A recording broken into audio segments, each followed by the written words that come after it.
Welcome to the Tyler Werner Show, discussing all the latest in Philadelphia sports. I just felt comfortable, confident and comfortable. The 0-2 pitch, swing and a miss, struck him out! Man, I love y'all. I hope y'all keep trusting the process. But did they score? And now, here's Tyler Werner. How's everyone doing? What the hell? There goes Grove. There goes Grove. Let's make some noise. Come on.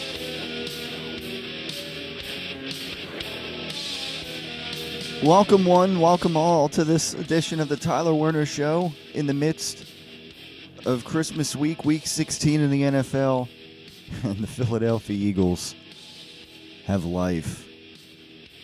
And although they got a tough test coming up against the Houston Texans this Sunday afternoon, Eagles upset the Rams with Nick Foles under center, playing a reasonably well game. Maybe it's more, I don't know. I don't know if it's not as much Doug Peterson calling a rather balanced game plan, which we haven't seen lately in the season, as much as we saw when, we haven't seen that too much with Carson Wentz out there, it seems. I mean, Wendell Smallwood getting in a couple touchdown runs. Eagles not starting off the first half, not scoring any points like they have in the past, like they did against the Dallas Cowboys and some other games where they just struggled to come right out of the gate and score. This was different, and the Eagles do it again in Los Angeles. They go over to the Rams, and they defeat this Los Angeles Rams team that had only lost to the New Orleans Saints, who, mind you, are 12-2, best record in the NFL, and the Chicago Bears, who are a solid playoff team, even have a chance of maybe getting home field advantage depending on what happens down the stretch here with the Rams if they lose any more games. And if the Bears win out, we'll see what happens there. But Bears with the tiebreaker over them. And the Eagles, this is the third team to beat the Rams this season. Now, I said it last week. Even though it was thrown out there by Doug Peterson that, well, Wentz is going to be questionable. That was Friday. And I'm sitting here thinking, no, they're not going to play him. In fact, I didn't think they'd play him the rest of the season. The way reports made it sound, even though, maybe Doug Peterson, again, was not happy with how reports were coming out that most likely it would be in the best interest of the Eagles to rest Carson Wentz. Give him, give him a few days to rest and heal up. Just not go out there with the vertebrae issue that he had and play on it. And now we've learned in the last week that to some extent he's actually had this kind of issue dating way back, even to college days. And it's something that he's just kind of dealt with. But it appears now it's pretty. I know there are still some suggestions out there that Wentz, he wants to play through the injury and whatnot. And well, like I speculated, it's probably not going to happen. And with a solid performance out of Nick Foles, moving the ball pretty well, even though in the fourth quarter they hung on and they didn't quite put the game away like maybe they. I mean, I know, I understand it was the Los Angeles Rams, but Foles a solid 24 for 31, 270 yards. He did have the interception, but again, they leaned on the running backs. Even though Josh Adams had 2 yards a carry, he got in there for a touchdown. They fed him the ball. They fed Smallwood the ball 10 times, 2 touchdowns. I mean, where is this at a Smallwood? I don't know if that was more carries than he had the entire season combined. And Sproles, a few carries when he gets the ball, he seems to do a lot with it.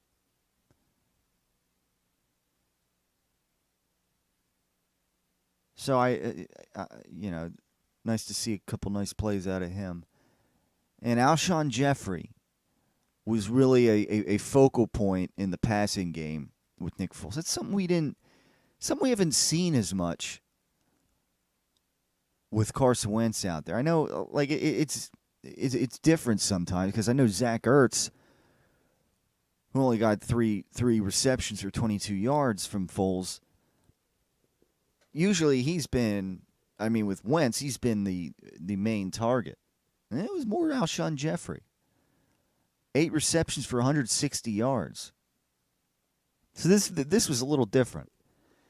And I don't know if the play calling, where that factors in.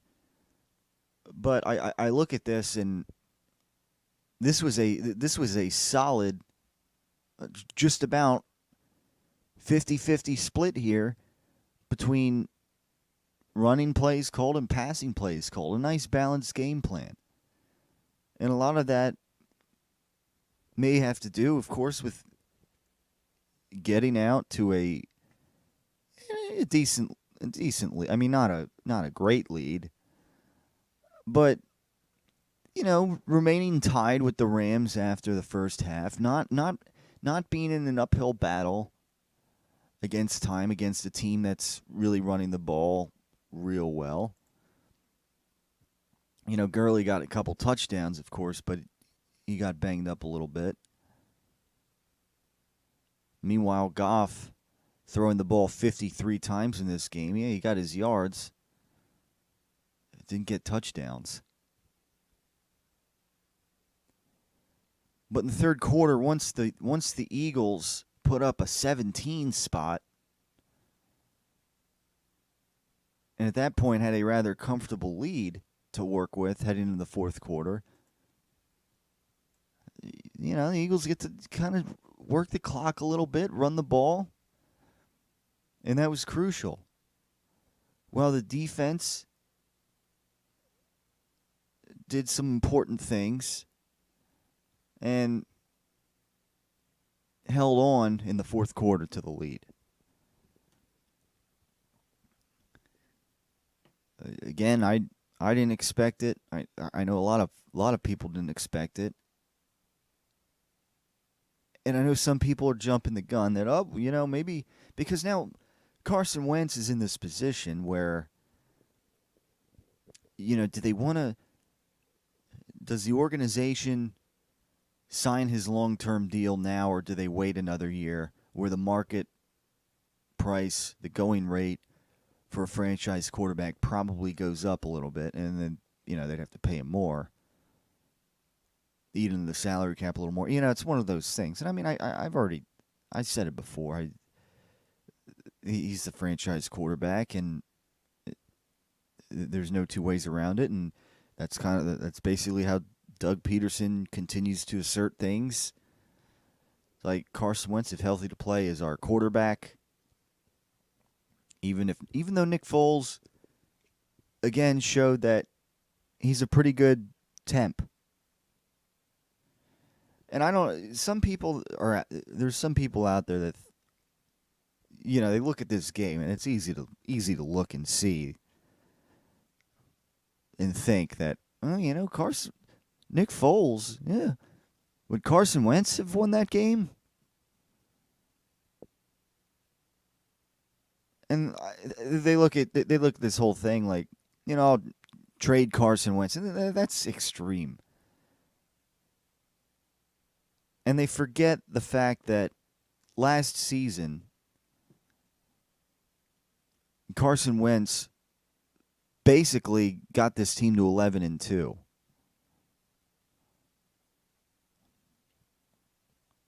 basically that run that the Eagles went on, it was mainly set up by Carson Wentz, who at times in some of those games that weren't quite blowouts, it's like he had to win them single-handedly. And I know this year we didn't see that as much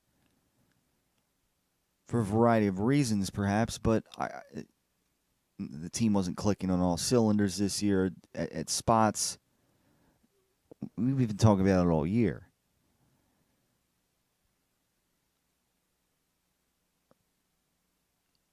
But next year, I think is maybe more of a return to form year for Carson. Again, statistically, this year it's not like he's been bad at all. He's been fine, and he's been fine and dandy. Statistically, there's just been some spots where he didn't make the play that he needed to make or whatever. But it's not like some people it's like they're ready to jump off the cliff here after seeing this game. Like if Foles didn't play that well, like if Foles played poorly this game, which by the way, those first couple of games in the season, did anybody forget about that? Like those weren't like Nick Foles didn't play real well in those games. That first game the Eagles won at Atlanta, that was maybe one of those games where the Eagles won a little more in spite of Nick Foles. In that Tampa Bay game, if I'm not mistaken, he struggled as well. And we saw late in this spot last year, that Christmas game against the Raiders, that Christmas night game, and against the Cowboys, I believe, as well. We saw some struggle, and then they went on that amazing Super Bowl run, which, again, watching how Foles was playing at the time, no one would have expected that. So this is good. It's like there's this different feeling right now that Foles is in there and played well. Made some key throws in that game against the Rams. But again, let's not forget last year how much Carson Wentz did to put the team in that position to get home field advantage, which was very important. Because the Eagles didn't get home field, I don't know. Maybe things don't turn out the same. If they get that once, everything kind of fell perfectly for them. That's not to say the Eagles didn't deserve it. I mean, sometimes that's the way things go. And this season, we've seen ways where things didn't go the Eagles' way so well, where things like even out in a way. So I don't know, but nevertheless, there is hope, and that's all thanks to jolly old Saint Nick, who played a rather solid game. And a solid win against, this tough Los Angeles Rams team. Now they got the Texans this week. Texans going to be missing Lamar Miller in their running back core. But can this Eagles team, now back at Lincoln Financial Field, and barring a collapse by the Dallas Cowboys to finish out the season, this will be the last home game for the Philadelphia Eagles this year, this season, no matter what happens. So this is a big opportunity. And then meanwhile, I look at the Texans too, and they're vying, if not for home field advantage, they're vying for a first round bye in the playoffs. If I'm not mistaken, they haven't ever had it. I could be wrong on that. I don't think they've ever had a first round bye in the playoffs, but they're fighting for that this year in the AFC. They're in a good position if they take care of business these next couple weeks, finish 12-4, and they got a first round bye. Because the Patriots at most now can win 11 games. When's the last time we were able to say that? Well, as you know, I'm not on Snapface and all that. I don't know. It's been a while. I think the last time the Patriots won 11 games was the year Brady tore his ACL, and they had Matt Castle out there. I could be wrong, but I'm pretty sure that's the last time that they haven't been 12 wins or better. All right, so the Philadelphia Eagles, 30-23 win over the Los Angeles Rams. Nick Foles, jolly old Saint Nick, is back. What the hell? And what can you say? The Eagles have life. They took care of business. More likely than not, because the Vikings they got an important win over the Dolphins, and that's kind of the key here. Because all right, the Seahawks lost this week to the Niners. They had a bit of a clunker in overtime. But now the Seahawks, the way it stands, Seahawks are at 8-6 still. So they're still a shade over the Vikings. Vikings at 7-6-1. Panthers pretty much they're 6-8. They're, forget it for them. And of course, you do have the Redskins who pulled out a win and are 7-7, who the Eagles are going to play next week to close out the season. And the Redskins this week. Oh, actually, as a matter of fact, the Redskins just lost to the Titans earlier on this Saturday evening. So never mind. My standings didn't update here. No, so forget that. Redskins 7-8. Josh Johnson at quarterback under center after the benching of Mark Sanchez. And that puts the Titans in a good position at 9-6 in the wild card spot. A lot of teams around that 8-win mark in the AFC. So, all right. So there you go. Redskins in a not so good position now at 7-8. They're going to take on the Eagles next week. And as I've already said, the Panthers, forget it for them. Stick a fork in their season. So really, it's the Vikings, the Eagles, and the Seahawks in that wild card picture. Vikings, they're visiting the Lions tomorrow. And then they're hosting the Bears next Sunday. They're gonna have to lose one of those games. The Lions playing a spoiler role at this point.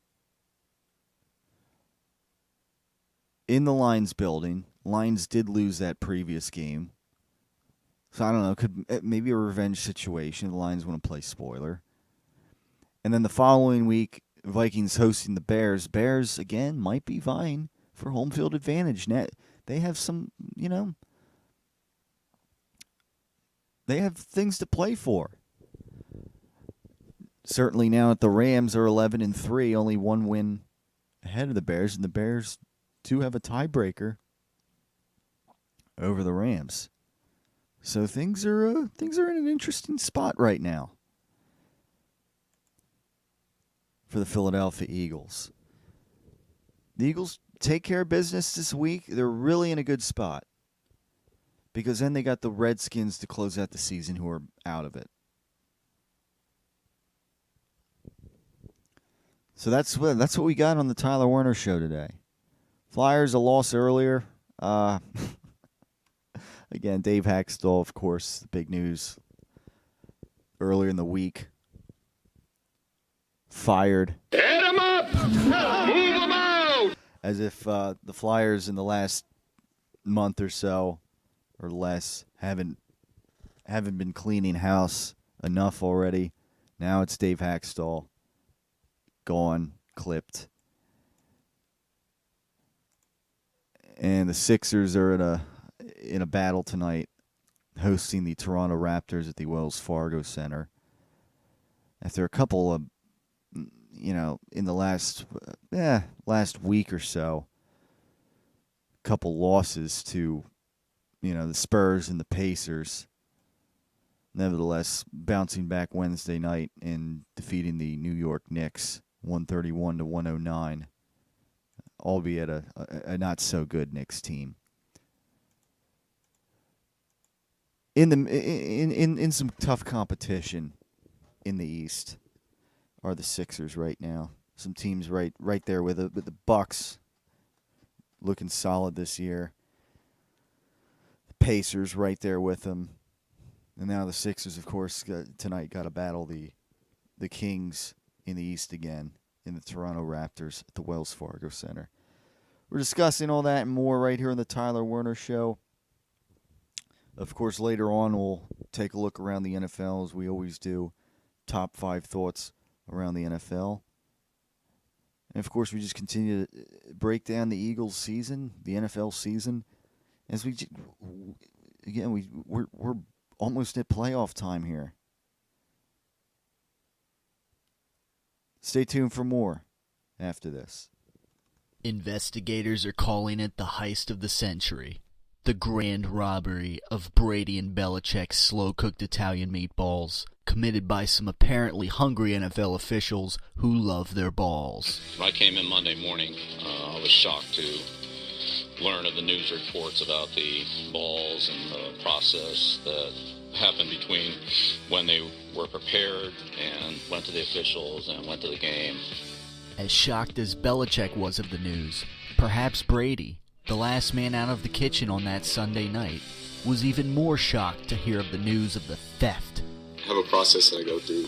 It's the same process that I always go through. When I felt them, they were perfect. I mean, I wouldn't want anyone touching those. I would zip those things up and lock them away, and that's what I thought I was doing.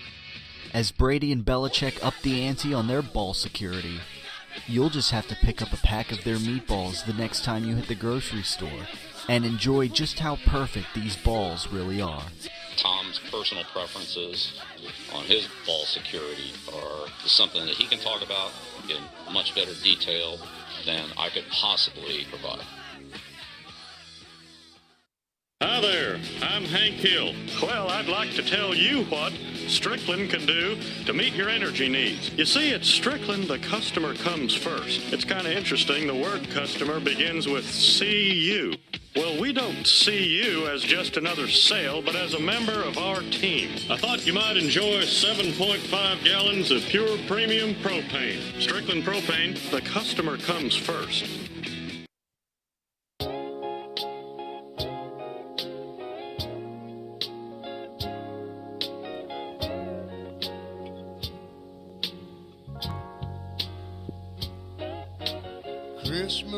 Oh, here we go. A little bit of Christmas music here to ring in the holiday week here. An extended weekend for many.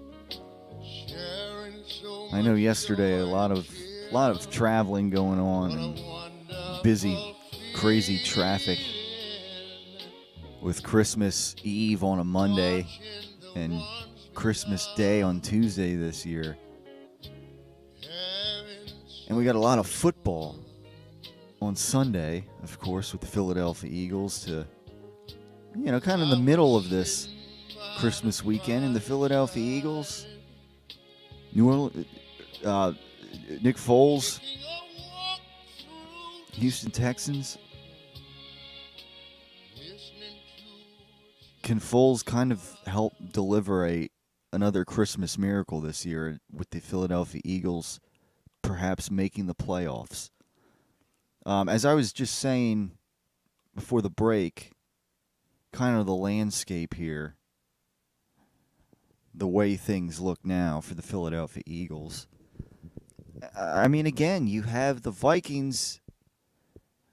They could lose both of these games. I'm not counting on it. They had a key win against the Dolphins. last week. And that helped put the Vikings, back, I guess, a half game over 500 with that tie in there. But the Philadelphia Eagles, of course, it's 7-7. I mean, if the Vikings, no matter what, the Eagles beat the Redskins. Redskins are 7-9. There's no way the Redskins make it. Even if the Eagles could finish 8-8, even if they lose to the Texans, that again, this is if the Vikings lose out too.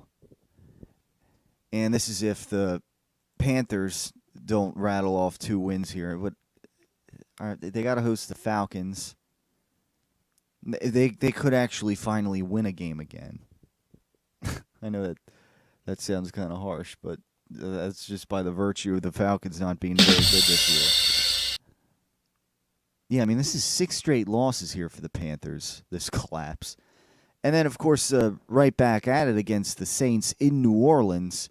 And the Saints are probably going to be looking to lock up home field advantage by that point. I mean, actually, they could have it locked up.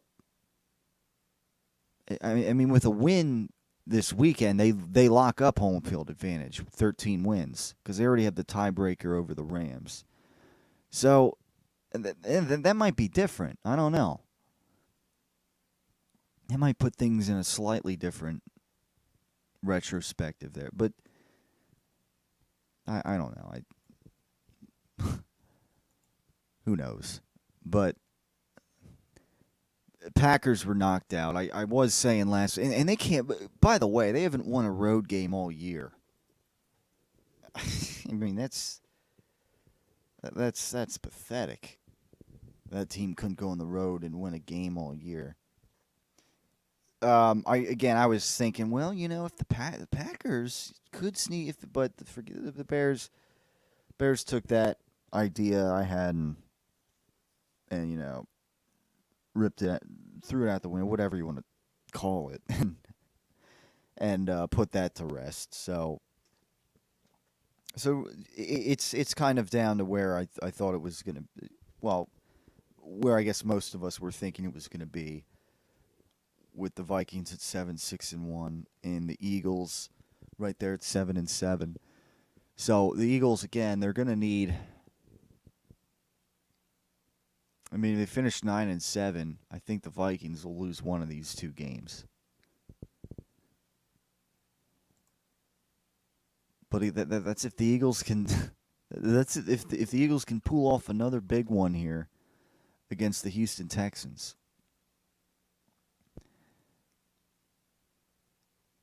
Now the Eagles, again, they kind of held their own on defense, until the fourth quarter, where the Eagles weren't scoring points, they weren't moving the ball as well, and that's at that point, Rams were starting, and maybe if their punt returner doesn't fumble the ball, I mean, that could have changed things. That game could have gone to overtime. Who knows? But the Eagles, they did enough to win. Whereas, contrary, in the Cowboys game, they just didn't do enough to win. There was a lot left to be desired. Philadelphia, 1.5-point underdogs, -1 over the Texans. So if they're projected as pronounced favorites in Washington. However, the case could be made. The only quality team that the Texans have beaten on the road was Indianapolis this season, which was a close one in overtime.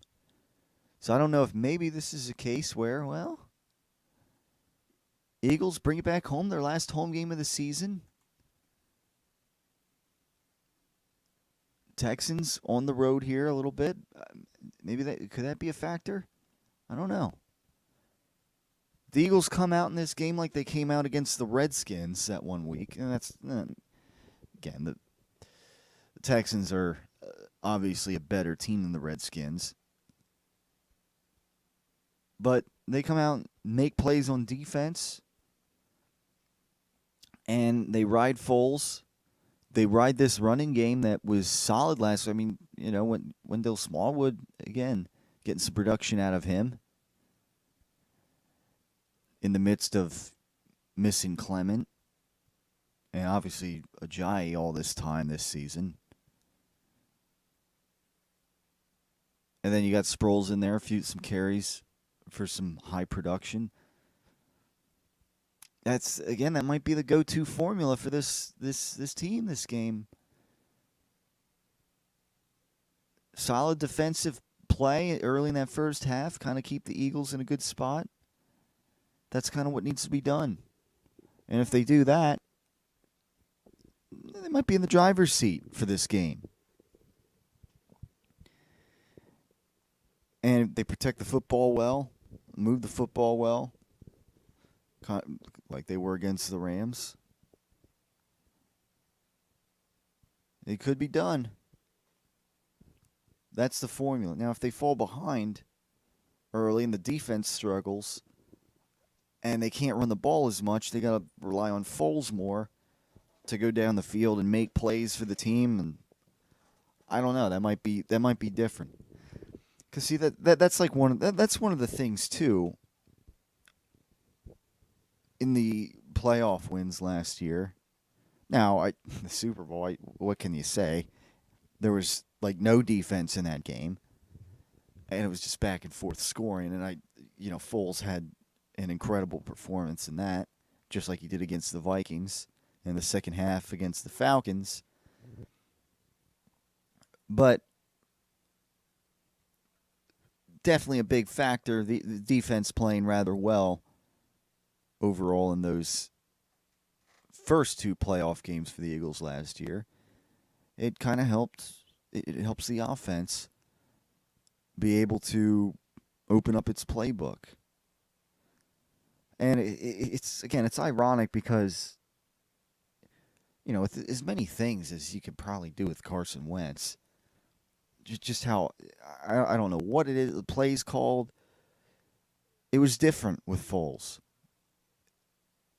Doug Peterson called a rather solid game. 50-50 balance, that's what they need.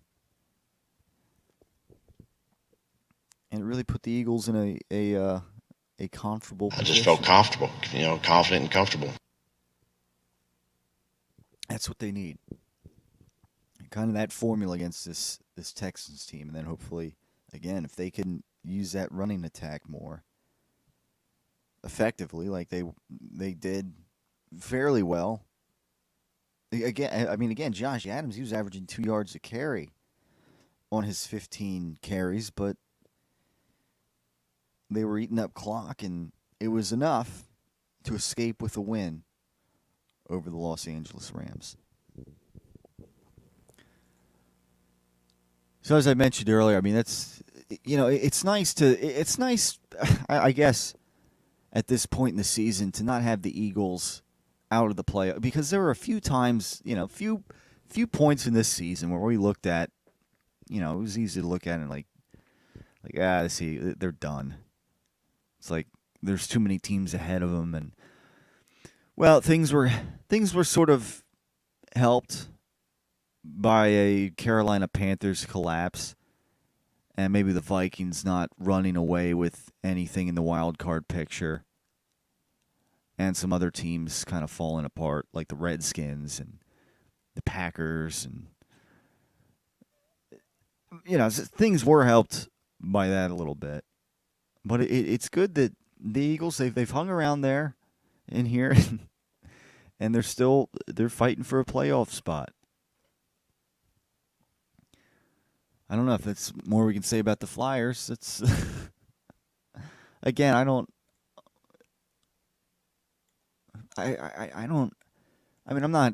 not opposed to the firing of Hackstall. I just don't. I don't know what the organization was doing when a couple of weeks ago, wasn't it Paul Holmgren who was saying, well, if there's anything they hired an assistant coach that, is right up Hackstall's alley, I thought. And I thought they said, if there's anything we can do to make your job better or whatever it was a few weeks ago when they fired Hextall and a couple other guys in the front office. I thought at that point it seemed like, well, it seems like they want to keep Hextall. And, get him an assistant coach that, speaks more the same language. And then, here we go. Hackstall's fired. I don't know. Little puzzling in some ways, but the Flyers, what can you say? They've been struggling this year. Kind of towards the bottom, basically. They've been in the Eastern Conference. And it's odd, though, because let me look at the standings here. Well, it's on my mind. Because the Flyers, if you look in the Eastern Conference, all right, now they're a point ahead of the Devils currently. So they're 14, 16, and 4. Again, that's like 2 games behind 500. And yet they're second to last in the whole conference. That's weird how that happens. You look over in, and it depends how many games you've played. Like if you look over in the Western Conference, like the Blackhawks right now have the same amount of points as the Flyers. However, they've played 4 more games, and they're like 6 games behind 500 with 6 overtime losses. So I don't know. That's how it is sometimes in the NHL. Like there are a few teams that aren't very good like that, more so in the Western Conference. But here you got the Flyers again, 2 games behind 500, and you're second to last in the Eastern Conference. That's just odd. But nevertheless, the Flyers again. It's been a struggle all season. Just win 1 here, lose 1 there. Win 2, lose 3. I don't know. We'll see if this shakeup. We'll see if it pays off in the long haul. But I don't know. And they got a core that's might be aging a little bit. Meanwhile, we got we got a Sixers core that's not aging in action tonight. Well, a Sixers core that's young and exciting, I guess to say the least. That maybe they haven't been, maybe as good as you would hope at home against some of these good teams you would like them to be. Again, like I said last Friday, losing to the and I know that it was a good Pacers team, right there at the top with them in the Eastern Conference, but it was a situation where okay, Sixers home court advantage. Let's see if they can pull it off. And granted, Jimmy Butler didn't play in that game, given his groin situation, but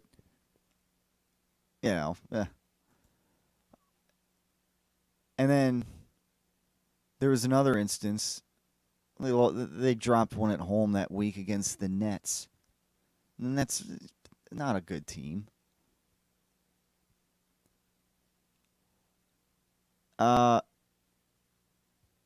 there's been some occasions where the Sixers at home, you have hoped, against some of these better teams in the league, that would give them a bit more of an advantage. Because you don't win at home now, and You don't do it in the playoffs. That puts you in a bad spot. So let's see if the Sixers at home against these Raptors. Let's see if they can pull off a win tonight. We'll see. We'll see what we can have. Tonight, full lineup. Jimmy Butler in there with Ben Simmons and Joel Embiid. And then Tuesday, Christmas evening, I should say. Late afternoon, however you want to look at it. Tip-off at 5:30. Let's see if the Sixers on the road against the Celtics. Let's see what they can do. So they got a couple tough games here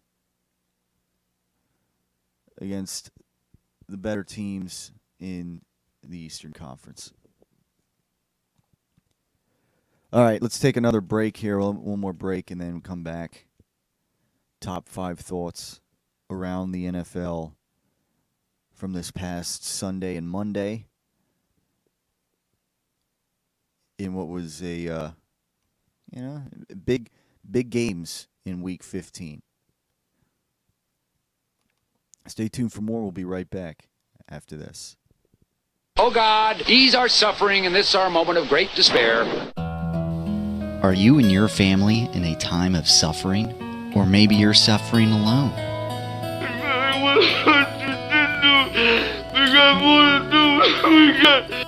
Maybe you just don't know where to turn to, but now you have an answer. You give God some of you, and He'll give some of Himself. The wise words of Tilton Talk will guide you on your way. Every weekday from 10 to 11 a.m. on Repentance Network. Oh, hallelujah! Come on, everybody shout with me. Hallelujah! Hallelujah! Tune in to Tilton Talk every weekday morning from 10 to 11 a.m. and soon you'll be shouting hallelujah. He's able to do exceedingly abundantly above all that we could ask or think. #1 box office attraction, #1 WWE superstar, multi-time WWE champion, Brock Lesnar. Time to revamp your office space, eh? Looking for an interior decorator? Look no further than Brock Lesnar. Now that's the way a real man uses a sledgehammer. Out with the old, in with the new. Give Brock Lesnar and Paul Heyman a call. Mr. Lesnar, you're the future interior decorator. I think we're done.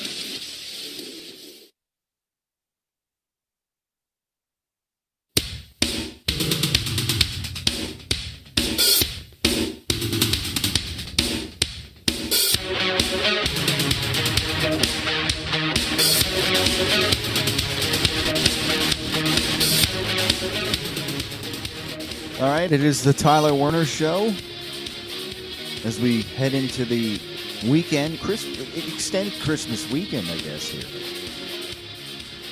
With Eagles football and Sixers basketball. I don't know, I guess Flyers hockey if you want to throw them in there in the mix with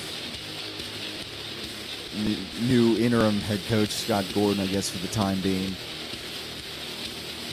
Well, I guess the Flyers continue to try to figure some things out, I guess, if you will, in what has been an odd season, to say the least. As far as the performance on the ice goes, not very eventful.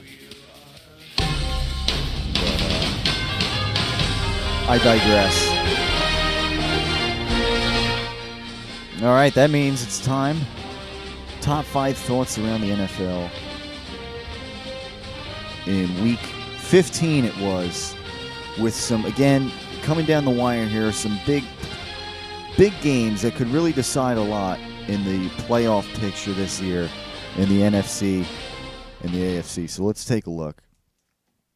Top 5 thoughts around the NFL. Starting with number 5, the Minnesota Vikings, as I've been discussing. They get a big win over the Miami Dolphins, 41-17, to keep hold onto that 6th seed in the NFC. Again, that was a game where, in retrospect, the Vikings lose that. the Eagles, right now, would basically be holding that 6th spot. But the Vikings get the win. They move to 7-6-1. Meanwhile, in the AFC, with that loss by the Dolphins, that puts them in an uphill battle for that 6th seed in the wild card over in the AFC, because now the Ravens are 8-6. The Steelers are 8-5-1, leading that division. So either way, both of those, there's a team in the AFC North that's ahead of them. And then the Titans are at 9-6, and the Colts are at 8-6, also ahead of the Dolphins now for that 6th seed. Because forget about the 5th seed, the other wild card spot. That's going to go to either the Chargers or the Chiefs, who are both 11-3 teams right now in the AFC West. So there you go. That was a big win for both teams in their respective conferences in their respective wild card pictures. And the Vikings get the important win. All right, so number 4 thought around the NFL is the New Orleans Saints defeating the Carolina Panthers in a defensive showdown, 12-9. And with that, the Panthers, again, they continue their huge losing streak. They've lost 6 in a row now. And I don't think anyone was expecting them to really end that over the New Orleans Saints, even though it was in Carolina's home building. Saints are now the only 12-win team in the league with that, after the Eagles defeated the Rams. So the Saints are in the driver's seat to get home field advantage. They could lock home field advantage up this week. Give themselves and their fans an early Christmas gift with home field advantage. With, of course, with one game to spare next week. So they could have, I mean, if they wanted to, they could, their starters could have 2 weeks of rest, for that matter. A few days to rest, more like a few weeks to rest, if that be the case. Number 3 thought in the NFL, Week 15. It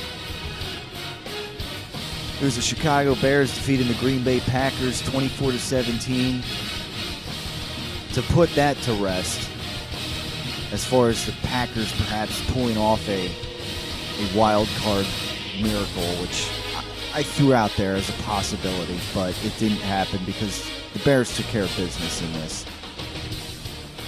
And effectively, the Bears have locked up the NFC North.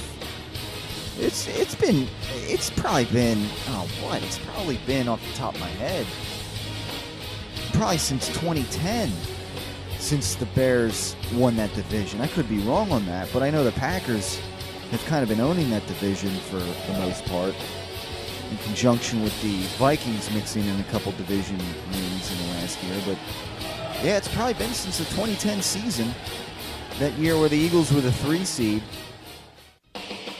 and the Bears were the 2 seed. That's probably the last time the Bears won that division.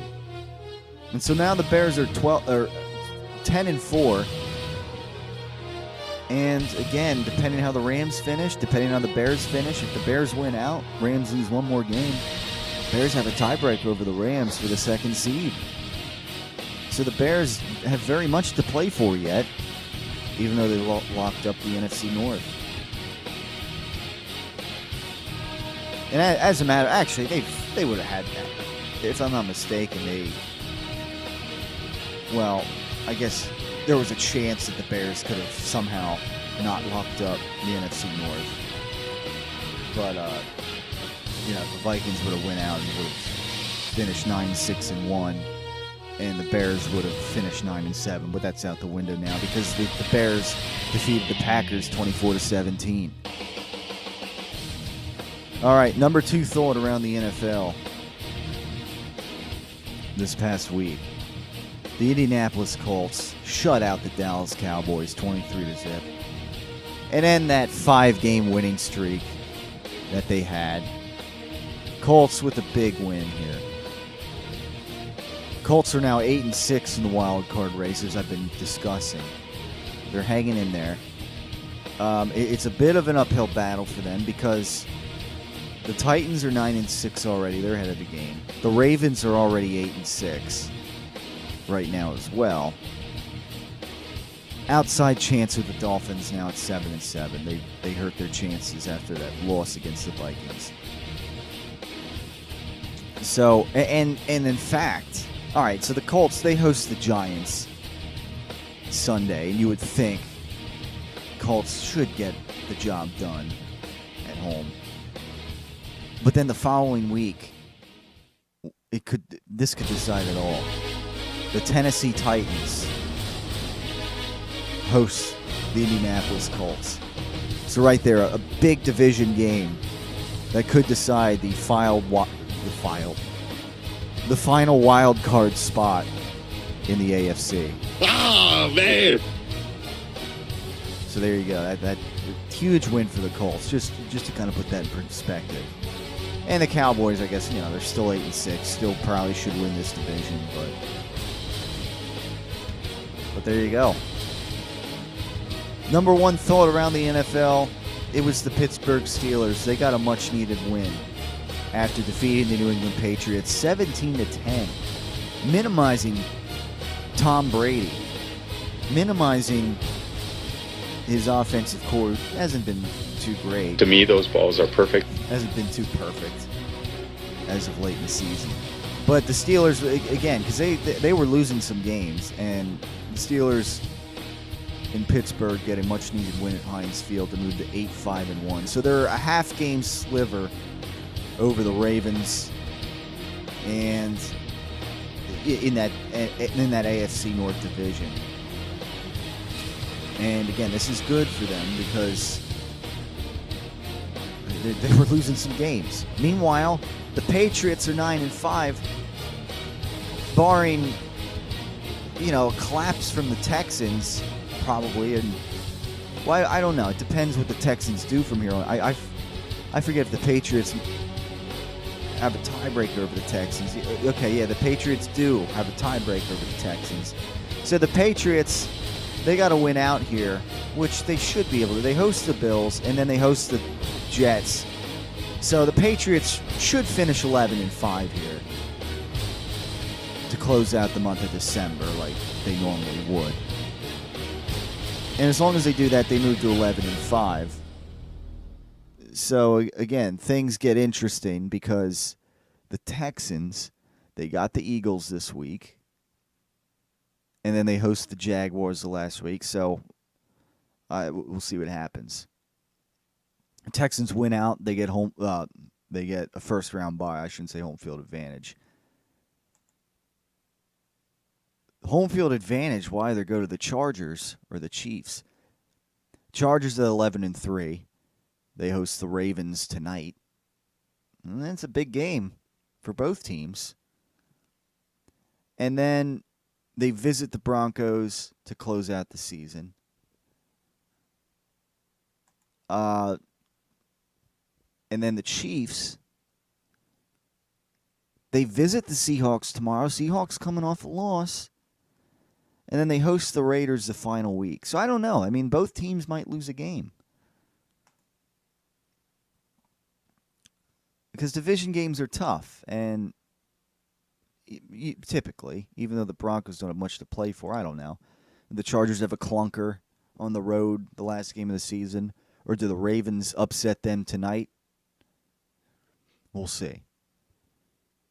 If anything, I mean, that I would say advantage Chargers in this situation. Even though the Chiefs do have the tiebreaker over the Chargers, if I'm not mistaken. Advantage Chargers because the Chiefs got to play on the road against the Seattle Seahawks. So that now the Chiefs take care of business in that game, then probably advantage Chiefs. But we'll see. That's for home field advantage in the AFC. Well, both teams finished 13-3, and you have a 13-3 wild card. Wouldn't that be something? So, again, just to kind of run through the standings here, take a look at the NFL standings. In the AFC, since we're on the topic first, and then as far as the Eagles are concerned, in the NFC. So, AFC West, currently the Chiefs with the tiebreaker over the Chargers, holding home field advantage as of now, but that could easily change. In second, Houston Texans leading the AFC South, 10-4. Patriots, AFC East in the third seed right now at 9-5. And in the AFC North, your fourth seed right now, the Pittsburgh Steelers at 8-5-1. And then the wild card picture, Chargers 11-3, easily holding that fifth seed. But again, see what happens between them and the Chiefs for home field advantage. And then the Titans with a win over the Redskins this evening. They're at 9-6. But then you got the Colts at 8-6. The Ravens at 8-6, vying for that spot as well. And I guess in the hunt, Dolphins at 7-7, but not looking good for them. And then, of course, in the NFC, the playoff picture as it stands, the Saints at 12-2. In the driver's seat right now to lock up home field advantage, leading the NFC South. The Rams leading the NFC West at the second seed, 11-3. NFC North leaders, the Chicago Bears in third at 10-4. Leading the NFC East, the Dallas Cowboys at 8-6. And then in the wild card spots, the Seahawks, even in spite of the losses, they're still in the fifth seed at 8-6. Vikings at 7-6-1 currently have the sixth seed. The Eagles right there in the hunt at 7-7. And then again, slim to none chances for the Redskins at 7-8 and the Panthers at 6-8. Again, slim to none chances. But if anything, the Eagles, there is a chance.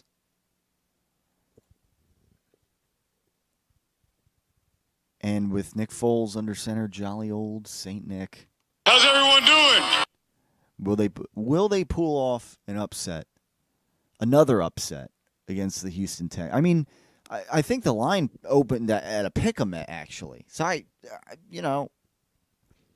who knows? This is the last chance here at home. Again, barring some kind of Dallas Cowboy collapse where maybe the Eagles would have a chance to win the division. This is the last chance for the Eagles to, at home, go out at home this year on top. We'll see what happens. We'll discuss next time on the Tyler Werner Show. Everybody, have a very Merry Christmas. If you celebrate Christmas or have a happy holiday, whatever applies to you. And we'll discuss next week on the Tyler Werner Show for one more time in the year 2018 before we turn our calendars over to 2019. Gosh, it went great. We'll discuss next time on the Tyler Werner Show next time. Let's go out on an Eagles fight song. What do you say? As the Eagles look to